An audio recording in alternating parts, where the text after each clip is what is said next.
What will it look like? Will it be called the Scrambler? The buzz has been building for years. But the real question in my mind is, why are people going so crazy about the new Jeep pickup truck?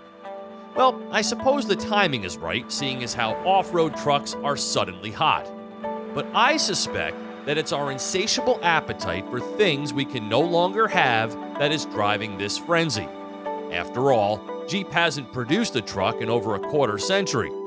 So here we are with a revival of the Gladiator, harkening back to a Jeep truck of the same name produced until 1972.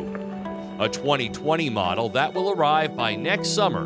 The Gladiator will be offered in 4 trim levels, ranging from sport to this, the mighty Rubicon. No longer called compact, this is a midsize truck.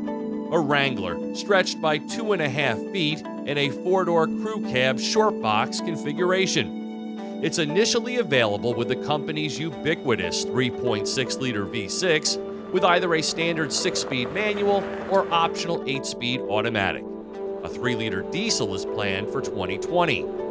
Compared with a 4-door Wrangler, the Gladiator has made some trade-offs to its off-road capabilities in favor of the 5-foot box, evident in its lesser breakover and departure angles. But this Rubicon still flaunts its heavy-duty axles, a deep 4-low gear with impressive crawl ratios, more suspension articulation thanks to an electronic disconnecting sway bar, 33-inch tires, rock rails, and up to 30 inches of water fording.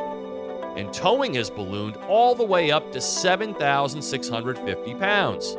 Plus, you still get to have all the open-air fun with a standard soft top or available 3-piece hardtop, fold-down windshield, and lightweight removable doors.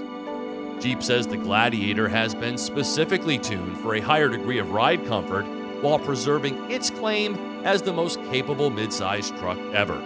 And of course, customization will run wild, with Mopar offering more than 200 parts and accessories alone. For TestDriveNow.com, I'm Steve Hammis.